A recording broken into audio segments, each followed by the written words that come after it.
Hello, I am Ulysses S. Grant, the 18th President of the United States, and a firm believer in equality, justice, and the rule of law. Today, I want to share a statement I made during my presidency, one that reflects the values I held dear and the aspirations I had for our nation. My oft-expressed desire is that all citizens, white or black, native or foreign-born, may be left free in all parts of our common country to vote, speak, and act in obedience to law without intimidation or ostracism on account of his views, color, or nativity. This statement was made in 1872, a time when our nation was grappling with the aftermath of the Civil War and the monumental task of Reconstruction. The United States was striving to rebuild its foundations while extending the promise of liberty and equality to all its citizens. Yet these ideals were under constant threat. Racial prejudice, political violence, and discriminatory practices were rampant, particularly in the South.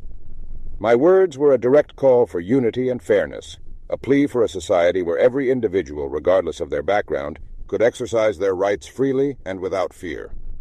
At the time, this principle faced tremendous resistance.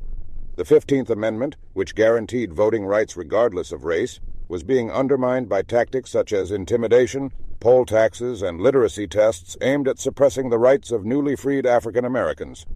Similarly, immigrants and those perceived as different faced ostracism and marginalization. Upholding these ideals was not just a matter of law, but of national character and conscience. Now, let us turn to today. The context may have evolved, but the essence of this quote is as relevant as ever. In our modern world, barriers to voting and participation persist in new forms, be it voter suppression, gerrymandering, or misinformation campaigns designed to sow division and fear. Intimidation has taken on new guises, amplified by the digital age, where individuals are targeted for their beliefs, ethnicity, or origins on platforms that should unite us. The fight for equality and the freedom to participate in society without fear is ongoing. As citizens, we must remain vigilant in protecting these fundamental rights. It is not enough to hold these values in theory. They must be realized in practice. The strength of a nation lies in its commitment to fairness and the ability to embrace diversity as a source of unity rather than division. Let us remember that the rights of one are tied to the rights of all. To suppress the voice of one individual is to weaken the foundation of liberty for everyone.